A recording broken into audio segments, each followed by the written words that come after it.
I'm opening. We have an eye, sort of a nostril, 2 teeth. One of the teeth has a small cavity. Close call, folks, but I think we got here just in time. Presented by Maria Menounos and Kevin Undergaro. This is Anatomy of a Movie. In-depth discussions and breakdowns of various movie titles. And now that you've seen the movie, let the dissection begin. Ladies and gentlemen, welcome. I have a confession to make. I, too, am a seeker, but my dreams aren't like yours. I can't help thinking that somewhere in the universe, there has to be something better than man. Has to be. Just has to be. I am Phil Svitek, joined alongside Dimitri Panos. Hello, movie fans. How are you? And today, we're not dissecting just one movie. We're going to dissect, we'll say 6. This is the Planet of the Apes special. We will discuss every movie. We'll discuss the Tim Burton one briefly, but we'll call the original 5 and the reboot as the 6 of the focus. Yeah, that's probably best. Probably best. Let's start with this. Dimitri, how did you this has been such a long-standing franchise. Obviously, we're doing this in anticipation of Dawn of the Planet of the Apes. Can't wait to see. Which we will be dissecting next Friday. But how did you get introduced to the planet? I was brought to the Planet of the Apes. Well, I mean, when the movie came out in 1968, and I was a wee toddler then, so I wasn't going to the movies quite just yet. So to me, Planet of the Apes was introduced to me on TV. And back at the time when a movie was, especially in the 70s, when a movie was broadcast on TV, it was actually a big deal. So, but I saw it on, coming from Boston, the Movie Loft with Dana Hersey or one of those UHF channels. I was just starting to, recognize Charlton Heston as an actor, because at that point, he was in movies like Airport 75, The Omega Man, which was another, The Omega Man, and I consider Planet of the Apes sort of kind of like his start of his science fiction trilogy. I mean, he was in 3 great science fiction movies: this, Omega Man, Soylent Green, and then he went off. He did Earthquake, which I remember him from that. Airport 75. So it was around that time when I started to recognize who Charlton Heston was. And so I saw the movies on TV because they were broadcast on TV at various times. I don't think I ever saw them until much later on in years. I don't ever think I saw the movies chronologically, meaning I never saw Planet of the Apes, Beneath the Planet of the Apes, Escape from Planet of the Apes, Conquest for the Planet of the Apes, and then Battle for the Planet of the Apes. I never saw them in that order. But I did see them, and then again, as the movies sort of petered out, they came to TV. So as a kid, it was an hour long. Science fiction was sort of kind of popular. I mean, I was already watching Star Trek, a syndicated show, an hour long. Planet of the Apes comes along, and I was familiar with it. It was an hour long, but it was going up at the time against heavy hitters like a Sanford and Son. It lasted a season. But yet the show was popular enough that merchandising hit, and there were lunch boxes for Planet of the Apes. There were dolls for Planet of the Apes. Trading cards. There were trading cards for the Planet of the Apes show. And then a cartoon came along for Saturday morning. So, all these movies, what they ended up spawning is sort of kind of incredible because, it was never like a Star Trek, which really took off in its syndication. It was always there, but for kids, especially growing up, Planet of the Apes was a big thing. So yeah, it was definitely for me. I caught on in the 70s, and it wasn't until later when DVD was born. I have a box set that has all of them, together, and it's really funny. I was popping a couple of them in, and again, I talked DVD, and they weren't formatted for the widescreen TVs. So yeah, I mean, it's just really, to me, it's just funny how the longevity this franchise has had throughout its years. And there's been good and there's been not so good, but I think how about you? I mean, to me, I came through it because of Charlton Heston, and everyone kind of raves about that movie and just how iconic it is. And so I saw it. I'd seen them very early on, and certainly out of sequence. Sure. But kind of looking back on it now, I applaud the brilliance of it. Yes, there's certain hit or miss aspects of the actual execution of the movies themselves over the course of the 5. But the idea to me, as I did more and more research, was always there, and that I appreciate the beauty of it. Yeah. And had TV been as big as it was, and you could put it on, let's say, an AMC or FX, you could really go that sort of journey with all of this. But I think perhaps it was a little bit ahead of its time too. Whereas now, where Rise of the Planet of the Apes, came out, and when I saw that, I was at the right age where I could appreciate it, and I think a lot of people did. There's something. Obviously, there was something for everybody, both from a thinking capacity, but also from an action capacity. Yeah. Oh no, absolutely. And to your point, I think like the original Planet of the Apes, the first time as a kid, and I'm talking, I had to have been 5, 6, 7, 8. Within those years, I wasn't thinking of the pure science fiction philosophical elements that the movie was bringing to the table. It was much the same way that I was watching Star Trek at the time. Cool show. I mean, Planet of the Apes, you got the great costumes, you got monkeys talking, you got Charlton Heston, you have all this stuff going on, and that's what fascinated me as a kid. Same, with Star Trek, you had spaceships, phasers, all that stuff. It wasn't until I got older and, I had a little bit more life experience in me and some schooling and whatnot, that when you rewatch Planet of the Apes, the original one, and some of the other ones after, subsequent ones, you realize the social message that number one, the social message that to me is very intrinsic in very good science fiction. And Planet of the Apes, in some circles, is considered to be the best science fiction movie on the planet because of its themes. And so to me, I like the idea of evolution and extinction, but for most people, it seems to be more about race and things of that nature, and there's a lot of debate, and I know we were talking offhand about how people think this movie's just completely racist to begin with. Yeah, and I just think, I'd read an article yesterday about that, and, he said he grew up watching it as a kid as well, and he just recently rewatched it, and basically, the author of the article said that Planet of the Apes is extremely racist and, treats women really poorly and everything. And I was like, wow, how does he come up with this? And he broke it down by class of the apes. And it was a very interesting theory, or a thesis. I don't necessarily agree, but I saw where this person was going with it, and I'll find the article, I'll post it. But I didn't find it racist. I found it to be, look, good science fiction should be, you're looking at humanity through a looking glass.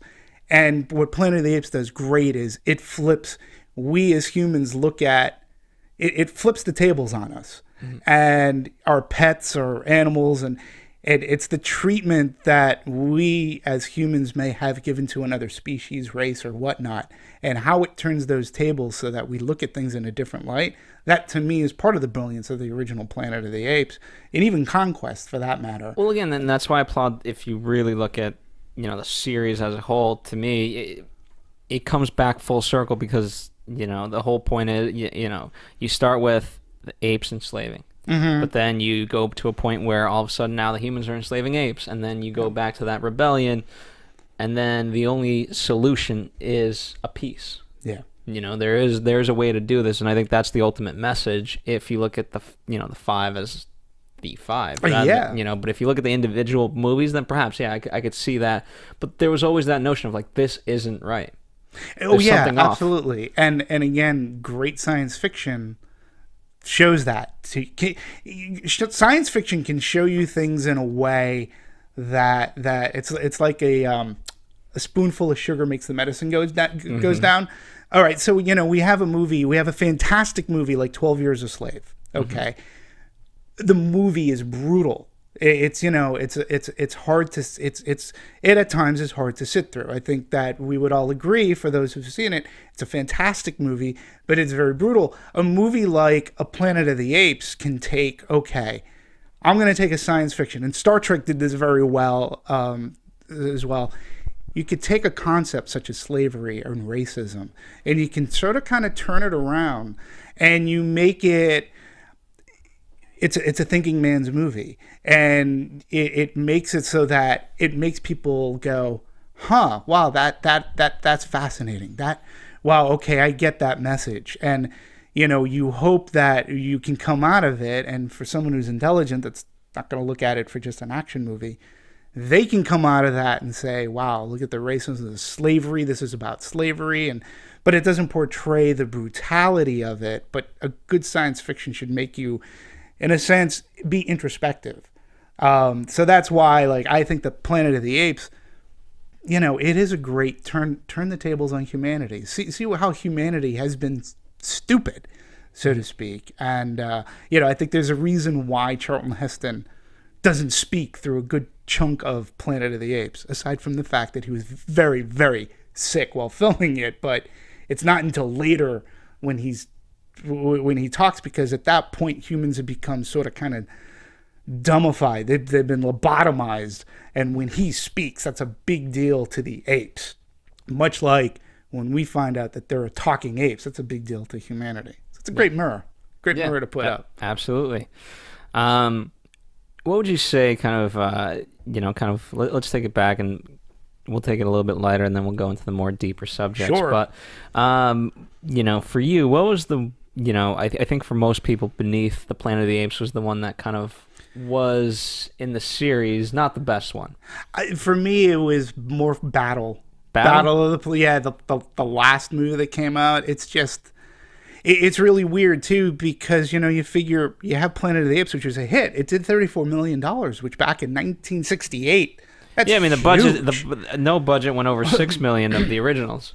Yeah, so when you look at what it did in 1968, you figure the thought process is, let's take some money and let's make a bigger movie. Let's make it look a little better. But they almost seem to go in reverse. Well, they seem to cut the budgets. They did, and ironically, I my first movie that I remember seeing that with was the Teenage Mutant Ninja Turtles. But the first one was 5.4. Then we went down to 3. Then we went down to 2.5. Then we went to 1.8, and then we ended up at 1.7. Right, and by the time you get to Battle, it's just evident. It's like watching the third season of Star Trek. It's just evident that the money's not there. They don't care.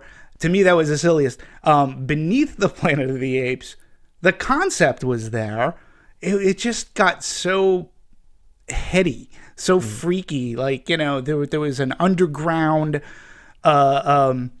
There's an underground of humanity who have become, through the apocalypse, through the nuclear, they become telepathic, and they can put thoughts in people's minds and hallucinations, and it just became very heady. And Charlton Heston was in the sequel for about maybe a whole of 10-15 minutes. It was James Franciscus, I believe. But was it doomed from the start because he didn't necessarily want to even do a sequel, and then certainly didn't want to do a sequel to a sequel? Well,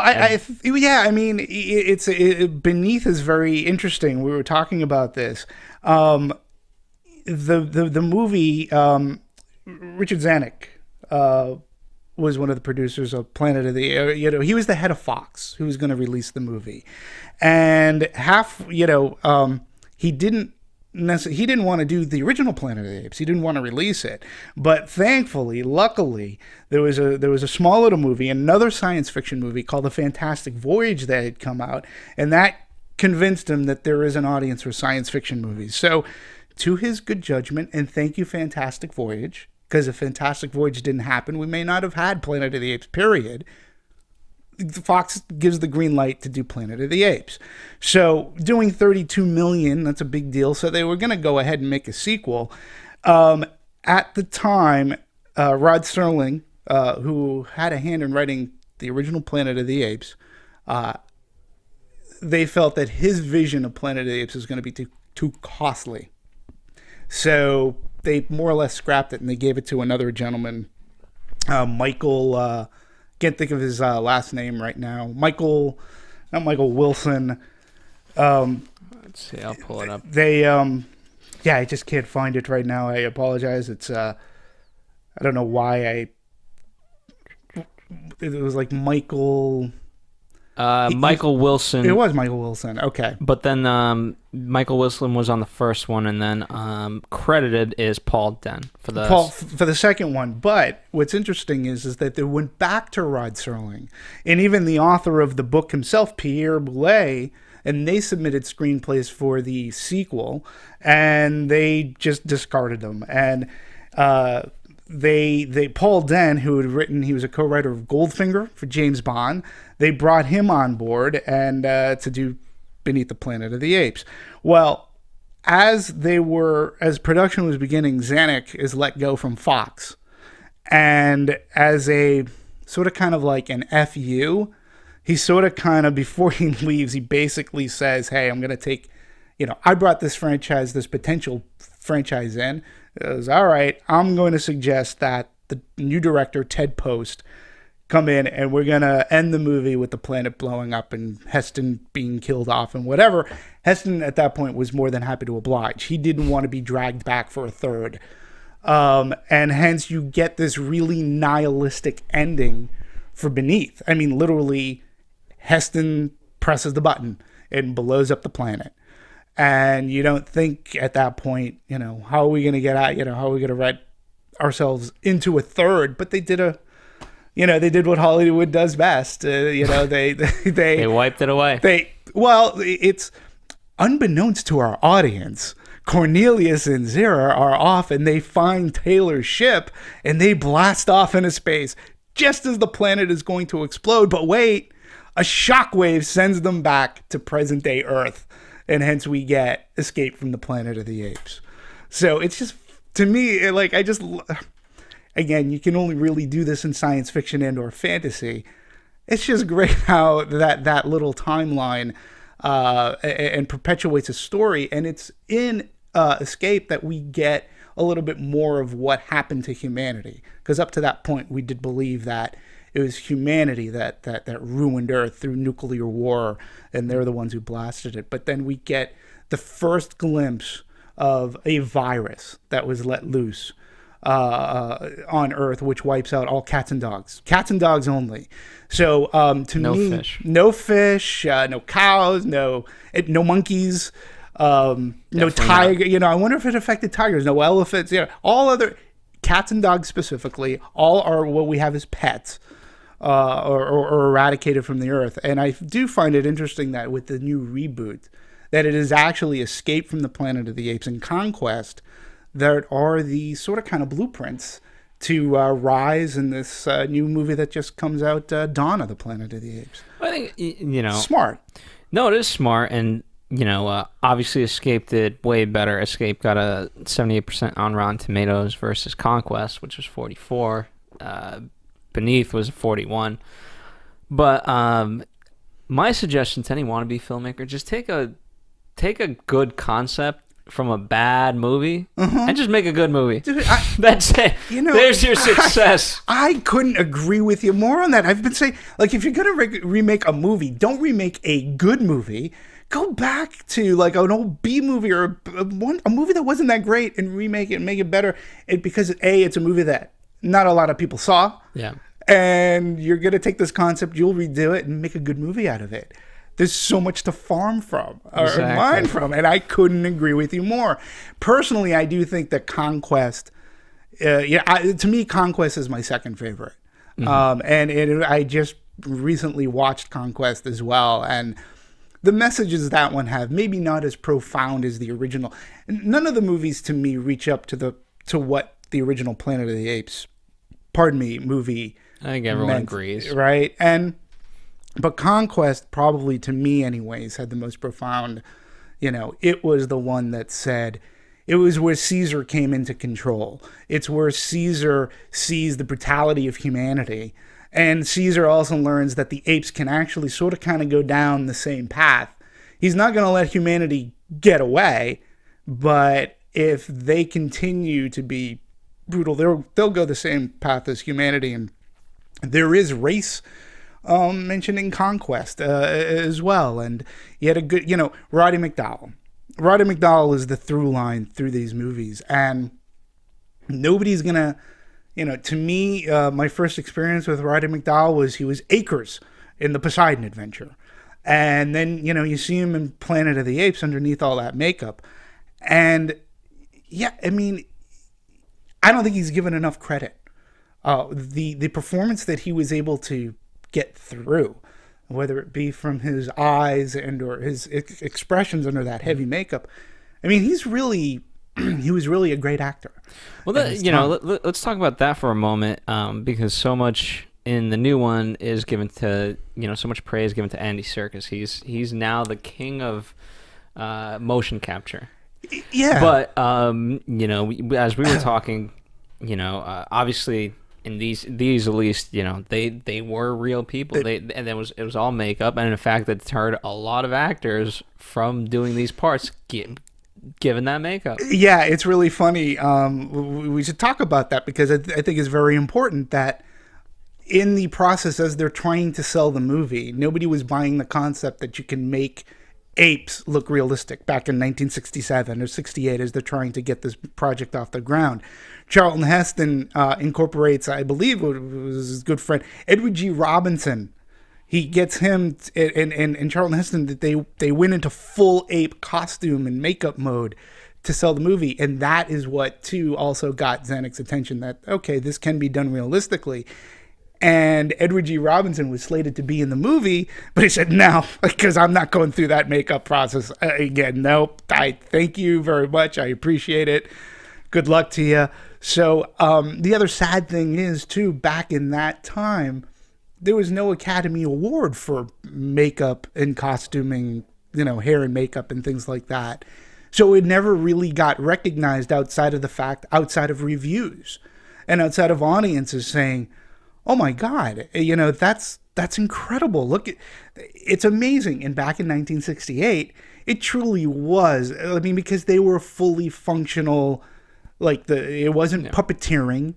They had to act. And then it became such pop culture that it almost became mainstay in the late 60s, early 70s. They were showing up on Sonny and Cher, the apes, so... And then today we do have motion capture, and people call Andy Serkis the king of motion capture. Well, he more or less invented motion capture. I mean, with Gollum, and then he was King Kong, and all the other things that he did. Very talented, physical man, which I'll never take anything away from. I just don't know if we understand what motion capture is. And that it captures your motion, your motion literally, and your emotion and such. But I think the Academy will always shy away from say, giving Andy Serkis a best actor or best supporting actor nod, because maybe somewhere in the back of people's minds they'll say, well, how do I know special effects? I know that's him under that, but how do I know they didn't touch it up with special effects to make his eyebrow go up or whatever? I don't think it's necessarily a fair assessment. Here's the thing, truthfully, the same can be. An editor touches up so many actors' performances. Trust me.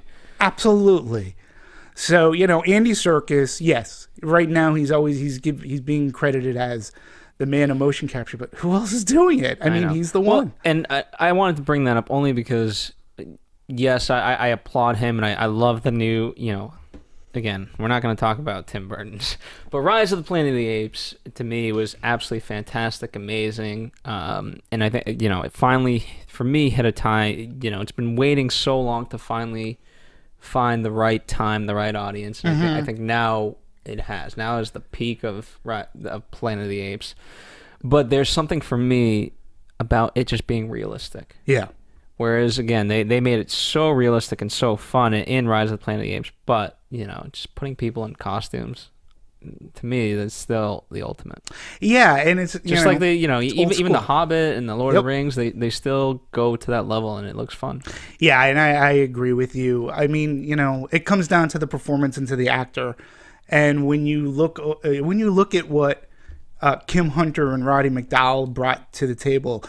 Even in the television show, you had the great Mark Leonard, who went on to Star Trek fame as Spock's dad, but he was, dressed up as the general. And when you look at the performances that people can do under that type of heavy makeup, and you look at Roddy McDowall's performance, and even Kim Hunter, they do bring a sympathy, a heart. They can be fearful, they can be concerned, they can be angry, and you get all of that. It's not lost in the makeup. Their acting ability comes through, and right now I'm giving them all the due credit that they're deserved. We should always look back at Roddy McDowall and say, just because he was under all that makeup didn't make him any less of an actor. He was quite good. So watch the Planet of the Apes. Also, Fright Night is a favorite of mine as well, and he's fantastic in that too. So, and then of course Akers, the steward in the Poseidon Adventure. So he was a great actor, and because it's Planet of the Apes, science fiction at times, I think we're in an age where science fiction is sort of kind of getting its due, but it deserves more. It's what brings box office in, and it could be good or bad science fiction, but I think that science fiction should be giving its credit, even more so we should. Thank God Avatar, that's a great example of getting best picture. Well, it got nominated, didn't get best picture, but it's good that people take it a little bit more seriously. Hell, that's what Comic-Con is all about. So, right? Coming up in a couple of weeks. That's coming up in a couple of weeks, sure. Absolutely. Let's see. I know I've been avoiding it, but let's talk about the travesty that is Planet of the Apes, only because from a behind-the-scenes perspective, I don't know if many fans know it, but it deserves to be talked about. It's one of those situations where if a director has a vision, and there's things that block it from happening, then everybody just fails. Yeah. I think it does. There's a great article by an indie female director, how she was talking about the best movies that come out in Hollywood and the most successful ones have the most diversity, but people working to for the same common goal. And with Planet of the Apes 2001, that was not the case. No, and it had so much going for it. I remember all the events leading up to the release of the movie and the marketing and hearing, okay, so number one, you get Tim Burton is going to direct this.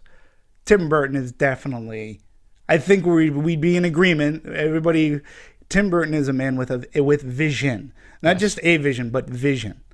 And he has proven that he can be a very good director. I mean, hell, he saved the Batman franchise way back when, and Beetlejuice, Edward Scissorhands and such. So bringing him on board, you knew that this movie was going to hopefully have a vision. And he, being a fan of the original Planet of the Apes, the computer-generated graphics weren't, albeit utilized, but they weren't what they are today. There was no motion capture. And he did want to go back to sort of kind of the old school, but he wanted to spruce it up a bit. So here I am, fan of Planet of the Apes. Tim Burton's going to do this. They're going to use makeup, and it's going to be him doing it. And again, he did a stellar job with the makeup. That it's going to, he's sort of an auteur. He's going to bring his style to this in one way, shape, or form. And, apparently there was a behind-the-scenes battle of the Planet of the Apes, so to speak, where Fox more or less ended up taking the movie from him. And, he's actually gone on record it wasn't necessarily the vision that he wanted to bring to screen. What we got was, when you have that much of a lead up and you have such high expectations, you come to that, it had a really crappy ending. It didn't really make sense. Things just got jumbled. Well, the themes were there, but when you're trying to compare it to the Charlton Heston, it just didn't work. But that's what I think. I would love to see kind of a Blade Runner version of this, because when that movie came out, atrocious. Oh, absolutely. And then the director's cut came out, and I mean, Blade Runner to this day is one of the most revered science fiction movies. I reviewed it back when I saw it when it first came out. I was a huge fan of it, and inventing tech noir, so to speak. Yeah. I'm not sure that this the Tim Burton Planet of the Apes will ever get that opportunity. I don't think so, because just the way so maligned. The way it just sounds, whereas with Blade Runner, the elements were there, they were just recut to such a degree that it just didn't end up working. Whereas with this, I think just some of it wasn't captured. Yeah, I think. And when you can't. It's like you said, when you give into the diversity and you can't fully get made what you want to get made sometimes. Well, it shows sometimes on the screen. Yeah. It opened up, if I remember correctly, it opened up well. I mean, but Fox poured a ton of money. I believe it was Fox that did it. A ton of money into its marketing campaign. They cut great trailers. They had great promo materials. And I just remember seeing it open. I saw it opening night at the Westwood Village. And I just remember walking out going, what did I just see? Like, what happened? And it's only until later in years that you find out that there were some issues going on. And it's sort of kind of sad because, again, we always talk about the collaborative process. And sometimes a studio gets in its own way. Yeah. And that seems to be that it could have been the case here. And it's too bad for Tim Burton and for the cast and crew, because he had a big cast and crew going for it, too. You had Charlton Heston, isn't it? Paul Giamatti, Tim Roth, who Tim Roth put in a really great performance. Helena Bonham Carter, a Burton regular, was in it. Mark Wahlberg is making his bones. So that's right. I forgot he was even in it. Yeah, see, and you had a cast, you had promise, and that's sometimes a movie where there's so much promise when it doesn't deliver. Like, those are the movies that hurt the most. Yeah. And that Planet of the Apes is one that it just hurts, because it has all the elements. They just went awry.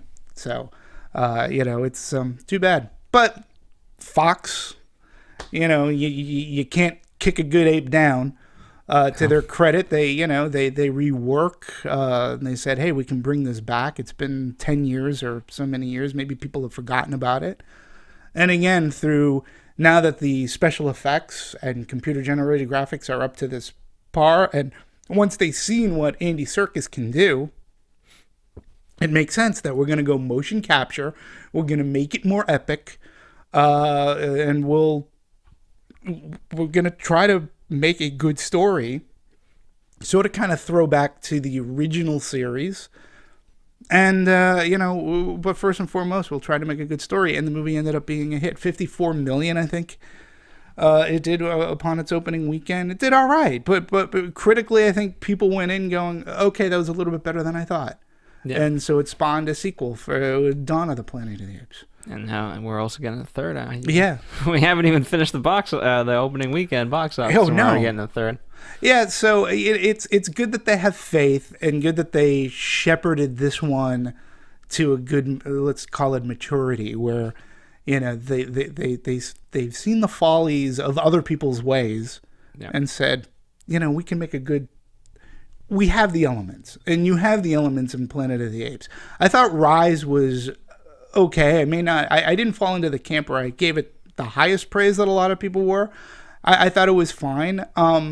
This one I'm really looking forward to. Dawn of the Planet of the Apes. I'm really looking forward to. I'm a fan of Matt Reeves. Mm-hmm. I think he's one of those young up and comers that knows how to tell a story. So I can't wait. And all in all, you talk about a franchise that never really, like I said, it never peaked as a, say, Star Trek. It never had that fandom. That's what I'm saying. It just never died. But I think now it's finally coming to full fruition, where people that have been waiting since, let's say, 1968 are finally, being given what they've always wanted. And you have a mass of people that are just so excited. And, you ask them, like, hey, have you seen Planet of the Apes? You mean Rise? They don't really know the rest of them, but now it's at a good time. And something else that's really interesting about this series it just dawned on me, who do you latch on to? Like, if you're going to make sequels, like we already mentioned, Roddy McDowall was actually the through line throughout. He'd been in all of them, but his character gets killed, murdered in Escape, at the end of Escape, and then he comes back in Conquest as well, his child, which is called Caesar, but he's the only actor, so to speak, that was the regular. Charlton Heston dies in the second one, and he's only in that one for 10 minutes. James Franciscus, he doesn't make it out of the second one either, because the planet blows up. We have Ricardo Montalban comes in. He's in, I believe, the end of Escape, and he's in the beginning of a Conquest, but he ends up dying. And even when you look at this series, the new one, you had James Franco, who people raved about. Right? I certainly did. Same here. He's not in the sequel, except through archival footage. Right. But isn't that interesting that, like, to perpetuate a franchise, you don't have a main character to follow through outside of the apes?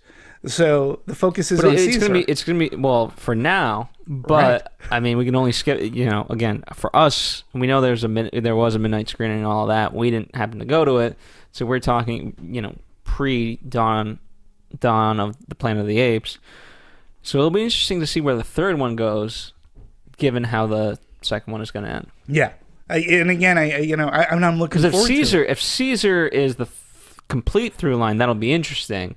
But it'll be interesting if he's, not saying that anything's going to happen to him at the end of this one, but let's say they jump time even further.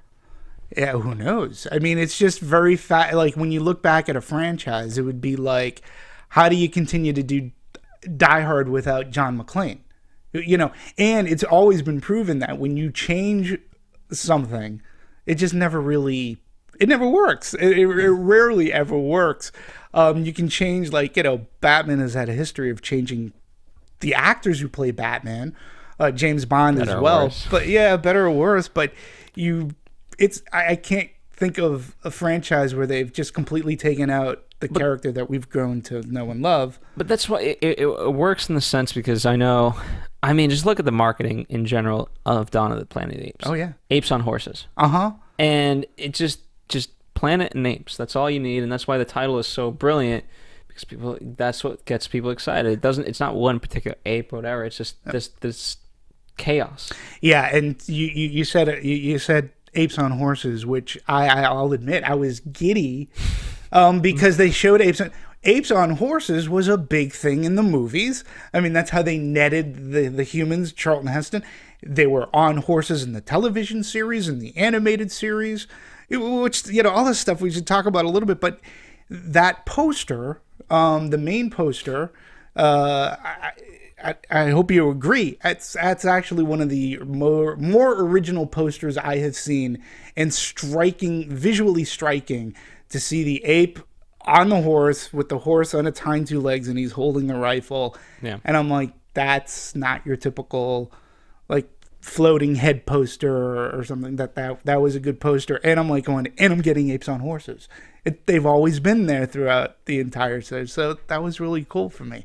Marketing on this movie has been good. Yeah, good stuff. That's the other thing too. We should talk about the television series. So these movies, the animated or the regular? Let's start with the regular. We'll start with the regular. I mean, again, we brought it up earlier. It was an hour long. It lasted one season. What's a season back then? Was it the full 22? It was a little bit more, if I'm correct. I thought it was more than I thought it was 25, 26. 25, yeah. So it was an hour long. And again, when you look at the merchandising that was spawned off on that stuff, and then you can't keep a good ape down. You do 13 episodes of a Saturday morning cartoon, which, again, kids knew about Planet of the Apes coming up, and it was part of that sci-fi growing up. For me, Planet of the Apes, like Star Trek a little bit more, but Planet of the Apes has always been around me. Just growing up, they've been in one way, shape, or form. So, and then they just became a pop culture thing.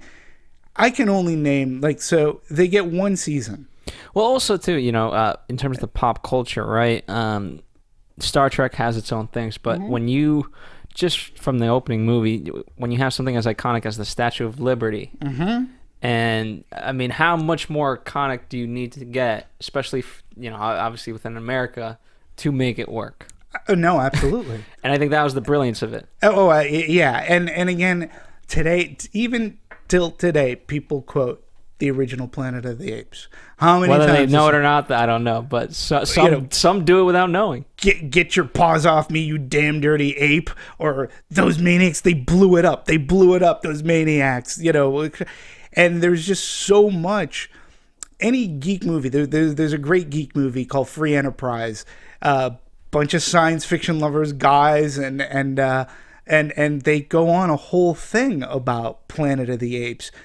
It has become so entrenched within that type of pop culture that it's rare that it's rare of a science fiction thing to have the longevity that Apes has had, especially too when you talk about a television series that lasts one season on TV, yet there's still enough of a crowd that may have known about it. It sells on DVD. I'm not sure if it's out on Blu-ray, but they were able to sell, again, there were lunch boxes for this. There were dolls of the Planet of the Apes. Right now, the most recent thing that I can come up with is potentially Joss Whedon's Firefly, which was on for one season, but its fans are so rabid.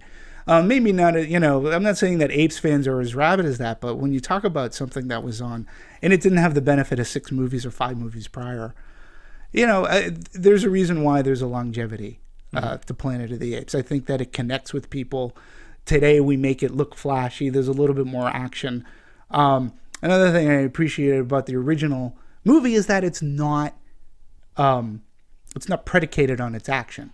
It is really predicated on its drama. It is predicated on its story and dialogue. You have to listen to the dialogue, look at the visuals. Again, the monkey see, there's the human see, human do line. There's the see no evil, hear no evil, speak no evil vision in the original Planet of the Apes, which is very funny.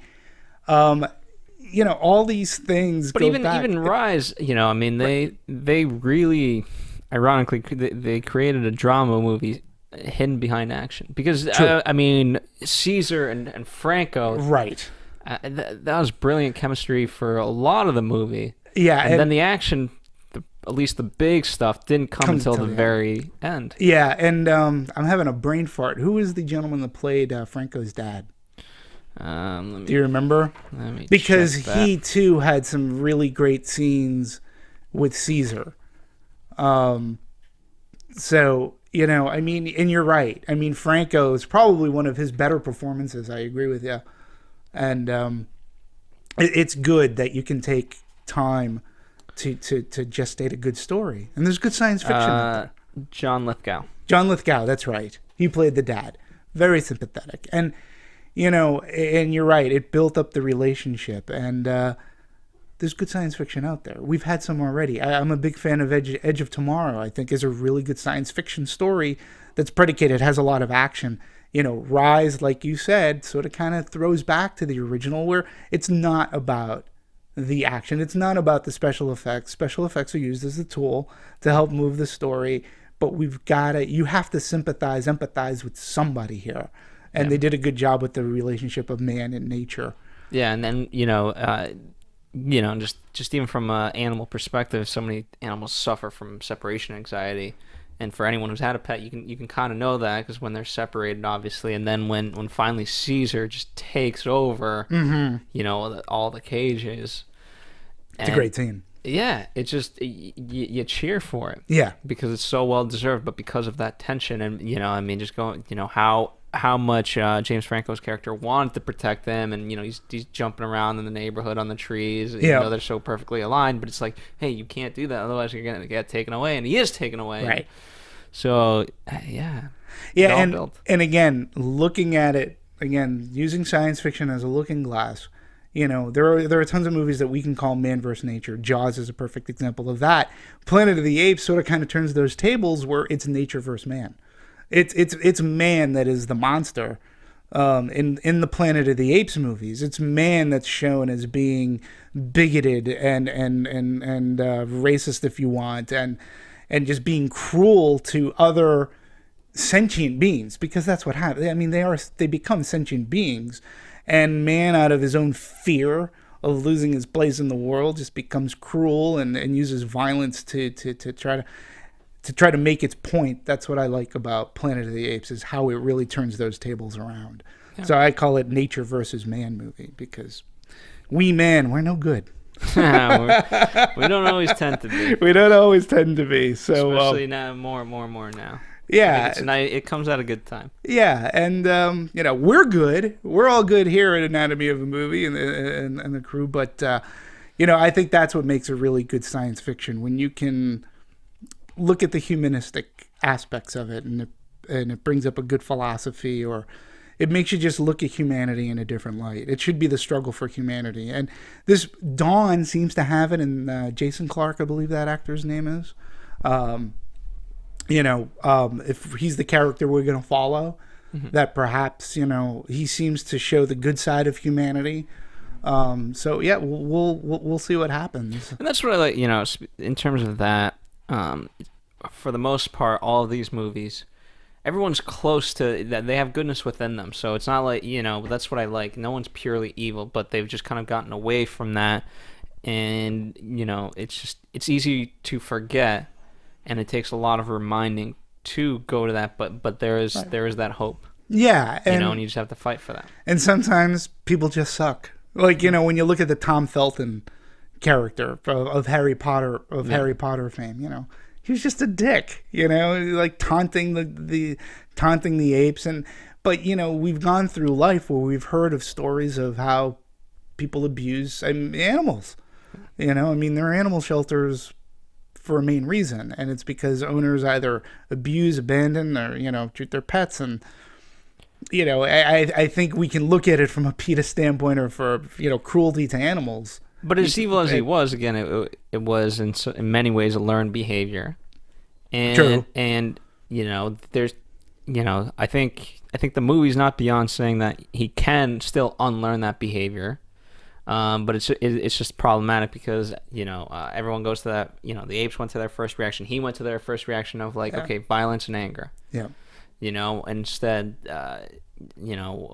what it's trying to do, what it's trying to show, is that go beyond that, go to rationale. And but unfortunately, that is not the case with a lot of humanity. And like you opened up, for good or for bad, for the good movies and the not so good movies, that theme has always been.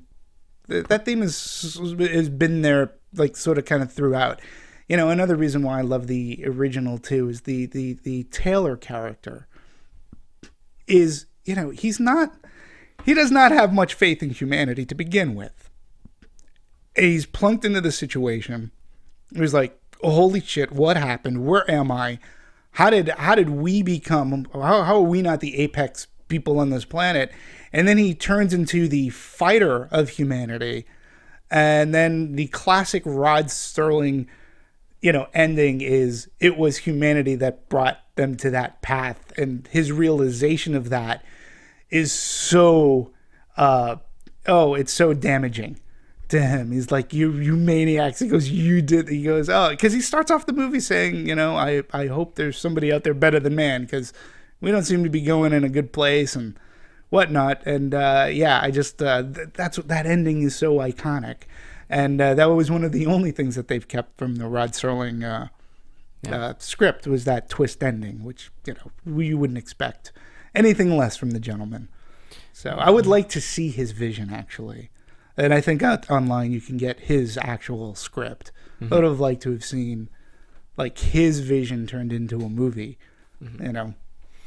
What else? What other aspects do you want to discuss? I think on my end, I'm pretty much covered. I could talk about, let's talk a little bit about Jerry Goldsmith's score for the original Planet of the Apes. Okay. Using, it was so, in times it was brutal, and, cacophony is it just captured what that, being off balance, being human in that, and the music just captured that off balance, the savagery of the time. And, of course, it's Jerry Goldsmith, a famed composer. And this one, and Dawn, I can't wait, because one of my favorite composers of today, Michael Giacchino, is doing the score. And I'm really looking forward to see where he takes this. I'm a big soundtrack guy, so that's a big deal for me. And going back to the original Planet of the Apes and Jerry Goldsmith's score, that too, even though I don't believe he went back to score the subsequent movies, but that jarring music stayed through, retained, yeah. Even through the television series. Let's see. It was Jerry Goldsmith for the first one, Leonard Rosenman for the second one. Jerry did return for the third with Escape. I sit corrected, thank you. Tom Scott did Conquest, and then Leonard Rosenman returned for Battle, and then for the remake you had Danny Elfman, of course. Patrick Doyle did Rise of the Planet of the Apes. Yeah. So, and I think music does play I think it plays a key part in these movies, because it does set a tone of tables turned of what is going on here, and it brings you into, it's great to make Earth an alien planet, and one that you may not recognize in it, and if the music can be offsetting in it, and it places a different tone, something that we're not used to, it plays an important part. And again, I'm very excited to hear what Michael Giacchino is going to do with this score. I think it's just one added level that makes me really want to look forward to. I'm looking forward more to Dawn of the Planet of the Apes than I was Rise. I don't know. I don't know what your feelings are, but I'm excited. I'm excited for obviously Dawn of the Planet of the Apes. It's been a great summer thus far. I think but that's because Rise was that good a movie. Yeah. I wasn't necessarily expecting it to be, I was just expecting to see a fun movie. Mm-hmm. And it turned out better than I had expected, certainly different than I had expected. Yeah. But that's why Dawn everyone's anticipating, and there's already a third one on the way. Yeah, and you had brought up, I agree. I think that, I know that the pundits and the writers and everything are going to talk about how box office has been so down this summer compared to past summers. All well and good. However, I still think that there has been a good batch of movies that we've seen. I've been entertained by, and they've been mostly science fiction movies. When you break it down, between Godzilla and X-Men and Edge of Tomorrow, and now I'll get to see Dawn of the Planet of the Apes. I think we've had some entertaining movies out there. Again, I would rather focus on the quality of what we've been able to see and the fun that I've had going to the movies this summer. So, and hopefully Dawn will continue that streak for us. Yeah. So I can't wait to talk about it. Yeah, it will certainly be fun. We'll have the full we'll have the full panel with us. They weren't as expert as we were. I consider myself no expert, but it's fun talking about it. I love the genre. By expert, let's define it as people who've seen the full gamut. Okay. Whereas I don't appreciate it. Whereas Sarah, Marissa, John's seen them, but he's away. But Sarah and Marissa, they've only seen kind of Rise of the Planet of the Apes and maybe Planet of the Apes, but they don't remember it. Yeah. They're babies. They are. They're fetuses. I've said that before, but it's again talking about. They should see at least the original, or at least the first four. I think it helps too in seeing this reboot, because they were smart enough to go back. Those original movies were sort of the seed, because this one has a plague that wipes out things and makes the apes intelligent. They took from their good source material, which is smart. So thank you guys for joining us for the Planet of the Apes special. Hope you guys had just as much fun as we did. Yeah. We like doing these sort of things for you. We'll continue to do more. We obviously started the tradition with the X-Men special. Sure. I don't know if we can do a Guardians of the Galaxy special because there's nothing to do there. Maybe we'll do a Teenage Mutant Ninja special though. We could do. There's one really good movie, but we could, but yeah. And we're set to have 3 bad ones. Yeah, potentially. But I'm hoping I'm extremely wrong about that. Anyway, thank you guys for joining us. We will be back for Dawn of the Planet of the Apes. Let us know what you think the third title is going to be. Is it going to be Lunch of the Planet of the Apes? As I said before this started, tea time. Tea time. High noon tea with the Planet of the Apes. On behalf of Dimitri Panos, Phil Svitek, all of Anatomy of a Movie, where you can follow us on Movie Anatomy on Twitter, and go to anatomyofmovie.com for more dissections. We've had a blast. We'll see you here for the next dissection. From producers Maria Menounos, Kevin Undergaro, Phil Svitek, and the rest of the Anatomy of a Movie staff, we would like to thank you for listening and subscribing to the show. If you have any questions or comments, feel free to email or tweet us. I'm Sir Richard Wentworth, and this has been Anatomy of a Movie. With all of this, but I think perhaps it was a little bit ahead of its time too. Whereas now, where Rise of the Planet of the Apes, came out, and when I saw that, I was at the right age where I could appreciate it, and I think a lot of people did. There's something. Obviously, there was something for everybody, both from a thinking capacity, but also from an action capacity. Yeah. Oh no, absolutely. And to your point, I think like the original Planet of the Apes, the first time as a kid, and I'm talking, I had to have been 5, 6, 7, 8. Within those years, I wasn't thinking of the pure science fiction philosophical elements that the movie was bringing to the table. It was much the same way that I was watching Star Trek at the time. Cool show. I mean, Planet of the Apes, you got the great costumes, you got monkeys talking, you got Charlton Heston, you have all this stuff going on, and that's what fascinated me as a kid. Same, with Star Trek, you had spaceships, phasers, all that stuff. It wasn't until I got older and, I had a little bit more life experience in me and some schooling and whatnot, that when you rewatch Planet of the Apes, the original one, and some of the other ones after, subsequent ones, you realize the social message that number one, the social message that to me is very intrinsic in very good science fiction. And Planet of the Apes, in some circles is considered to be the best science fiction movie on the planet because of its themes. And so to me, I like the idea of evolution and extinction, but for most people, it seems to be more about race and things of that nature, and there's a lot of debate, and I know we were talking offhand about how people think this movie is just completely racist to begin with. I'm opening. We have an eye, sort of a nostril, 2 teeth. One of the teeth has a small cavity. Close call, folks, but I think we got here just in time. Presented by Maria Menounos and Kevin Undergaro. This is Anatomy of a Movie.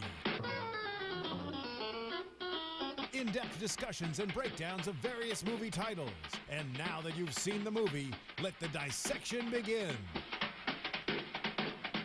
Ladies and gentlemen, welcome. I have a confession to make. I, too, am a seeker, but my dreams aren't like yours. I can't help thinking that somewhere in the universe, there has to be something better than man. Has to be. Just has to be.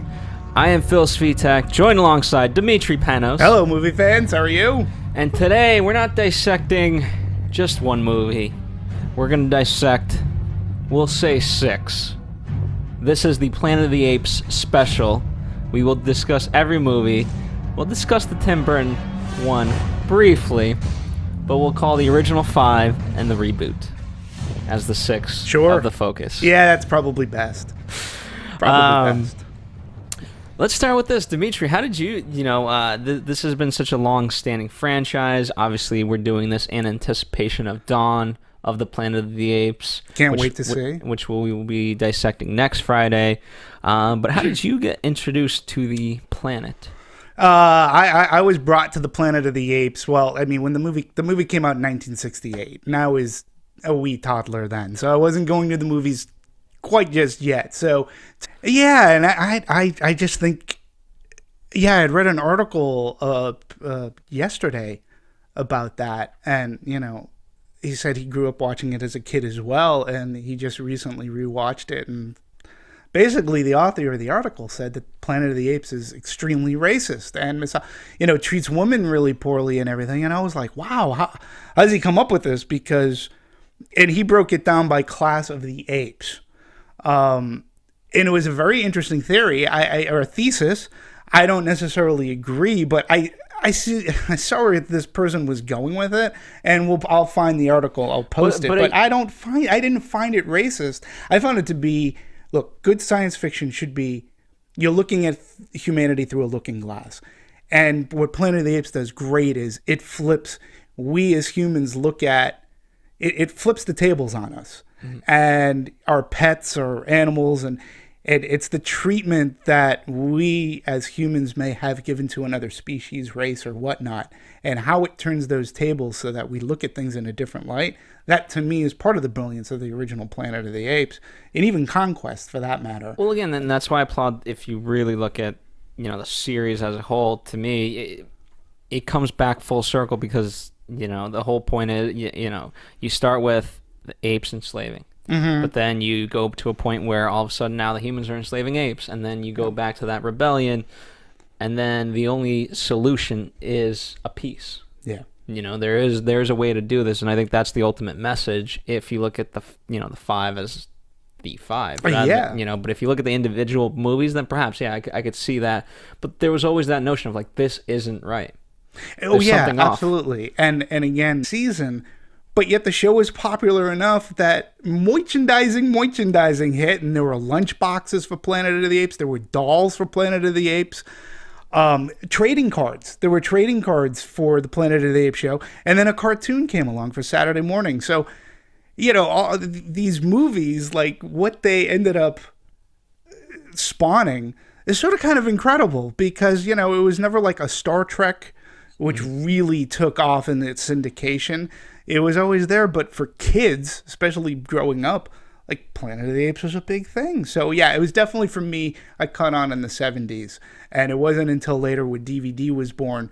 Like I have a box set that has all of them, together. And it's like really funny. I was popping a couple of them in, and again, I talked DVD and they weren't formatted for the widescreen TVs. So yeah, I mean, it's just really, to me, it's just funny how the longevity this franchise has had throughout its years. And there's been good and there's been not so good, but I think how about you? I mean, to me, I came through it because of Charlton Heston, and everyone kind of raves about that movie and just how iconic it is.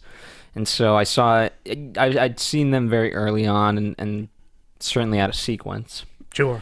But kind of looking back on it now, I applaud the brilliance of it. Yes, there's certain hit or miss aspects of the actual execution of the movies themselves over the course of the five.